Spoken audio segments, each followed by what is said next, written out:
கைமீறி போய்விட்டதா மாலத்தீவு? இனி சீன ஆதிக்கத்தை தடுக்கவே முடியாதா? மாலத்தீவில் இந்தியா எதிர்ப்பு சீன ஆதரவு கட்சியான மக்கள் தேசிய காங்கிரஸ் மிகப்பெரிய வெற்றியை பெற்றிருக்காங்க. மொத்தம் இருக்கக்கூடிய 93 நாடாளுமன்ற தொகுதியில் 2.8 லட்சம் வாக்காளர்கள் இருக்காங்க. இந்த தேர்தலில் மக்கள் தேசிய காங்கிரஸ் கட்சி 68 இடங்களை, அதன் கூட்டணி கட்சிகள் 3 தொகுதிகளையும் கைப்பற்றினாங்க. இந்திய ஆதரவு கட்சி அப்படின்னு சொல்லப்படக்கூடிய மாலத்தீவு ஜனநாயக கட்சி 15 இடங்களை மட்டுமே பெற்றிருக்காங்க. இதன் மூலமா மாலத்தீவு அதிபர் முகமது முயிசுவின் சீன ஆதரவு நிலை மாலத்தீவில் இன்னும் வலுப்பெற்றிருக்குது அப்படின்னே சொல்லலாம். மாலத்தீவில் கடந்த ஆண்டு தான் அதிபர் தேர்தல் நடந்துச்சு. அதில் முகமது முயிசு வெற்றி பெற்றார். அந்த நாட்டில் அதிபர் தேர்தல் நடந்து முடிந்த பின்னாடி சில மாதங்கள் கழித்து நாடாளுமன்ற தேர்தல் நடக்கும். அதிபராக யார் தேர்வு செய்யப்பட்டாலும் நாடாளுமன்றத்தில் பெரும்பான்மை இருந்தால்தான் தங்கள் விருப்பம் போல சட்டம் இயற்ற முடியும். நாடாளுமன்ற தேர்தலுக்கு முன்பு அதிபர் முயிசுவின் கட்சி மற்றும் கூட்டணி கட்சிகளுக்கு சேர்த்து மொத்தம் 8 எம்பிக்கள் இருந்தாங்க. இப்போ நடைபெற்ற தேர்தலில் 2/3 பங்கிற்கு அதிக பெரும்பான்மை கிடைச்சது.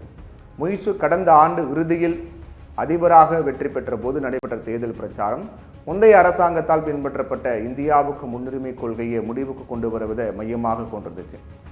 அவர் இன்னும் டெல்லிக்கு அதிகாரப்பூர்வ பயணம் மேற்கொள்ளலை. மாலத்தீவில் இந்தியாவின் செல்வாக்கு குறைக்க அங்கே இருக்கக்கூடிய அனைத்து இந்திய படைகளையும் திருப்பி அனுப்புவதாக அவர் உறுதியளித்திருக்கார். மீட்பு மற்றும் உளவு பணிகளுக்காக சில வருடங்களுக்கு முன்னாடி இந்தியா மாலத்தீவுக்கு 2 ஹெலிகாப்டர்கள் மற்றும் ஒரு விமானத்தை கொடுத்தாங்க. அதை பராமரிக்கவும் இயக்கவும் சுமார் 85 இந்திய இராணுவ வீரர்கள் மாலத்தீவில் தங்கியிருந்தாங்க. மாலத்தீவில் இருந்து இந்திய இராணுவ வீரர்களுடைய 2 குழுக்கள் ஏற்கனவே வெளியேறிட்டாங்க. அவங்களுக்கு பதிலாக அங்கே இந்தியாவின் தொழில்நுட்ப ஊழியர்கள் நியமிக்கப்பட்டிருக்காங்க. மீதம் இருக்கக்கூடிய இந்திய துருப்புகள் மே 10ஆம் தேதி மாலத்தீவை விட்டு வெளியேறும் அப்படின்னு எதிர்பார்க்கப்படுது. மாலத்தீவு அப்படிங்கிறது பொருளாதார ரீதியாக இந்தியாவையே பெரிதும் சார்ந்திருக்கிறது.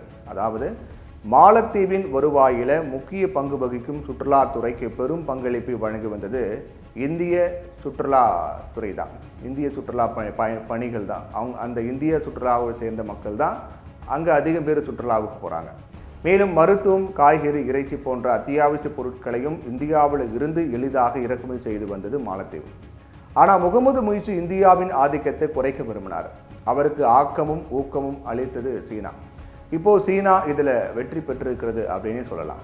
ஏன்னா இனி மாலத்தீவில் நீதித்துறை உள்ளிட்ட அனைத்தையும் கைப்பற்றும் அதிகாரம் சீன ஆதரவு அதிபரான முயிசுவுக்கு கிடைச்சிருக்கு. மாலத்தீவு அதிபராக பதவியேற்ற உடனே வழக்கத்திற்கு மாறாக இந்தியாவை தவிர்த்துவிட்டு சீனாவிற்கு முதல் பயணம் மேற்கொண்ட முகமது முயிசு இராணுவ உடன்பாடு உள்ளிட்ட பல்வேறு உடன்பாடுகளை கையெழுத்து போட்டார். அதுக்கப்புறம் அவர் ஒரு முறை கூட இந்தியாவுக்கு வரவே இல்லை. அதனால சீனாவின் கைப்பாவையாகவே அவர் மாறிட்டார் அப்படின்னு மாலத்தீவு எதிர்க்கட்சிகள் குற்றம் சாட்டுறாங்க. ஆயுதங்கள் மற்றும் பாதுகாப்பு படைகளுக்கு பயிற்சி அளிப்பது போன்ற இராணுவ உதவிகளுக்கான ஒப்பந்தத்தில் சீனாவுடன் மாலத்தீவு கையெழுத்திட்டது. இதுக்கு முன்னாடி இந்தியாவும் அமெரிக்காவும் மாலத்தீவு இராணுவத்திற்கு பயிற்சி அளித்து வந்தாங்க. இந்த நிலையில தான் இந்தியா மாலத்தீவுக்கு இணையான சுற்றுலா வளர்ச்சியும் இராணுவ முக்கியத்துவமும் வாய்ந்ததுமான லட்சத்தீவை மேம்படுத்த நடவடிக்கை எடுத்தாங்க. இது ஒரு ராஜதந்திர ரீதியான நடவடிக்கை தான். அப்படின்ற போதிலும் மாலத்தீவை அவ்வளவு எளிதாக நாம் விட்டுவிடக்கூடாது. ஒரு சமநிலையான கொள்கையை மேற்கொண்டு முயிசுவை முற்றிலும் பெய்ஜிங் பக்கம் தள்ளிவிடாமல் பார்த்து கொள்ளணும். மாலத்தீவின் உள்நாட்டு அரசியலால் முயிசு பதவிக்கு வந்தாலும் இந்தியாவை ஆதரிக்கும் எதிர்க்கட்சிகளும் வலுவாக இருக்கின்றாங்க அப்படிங்கிறத மறந்துடக்கூடாது.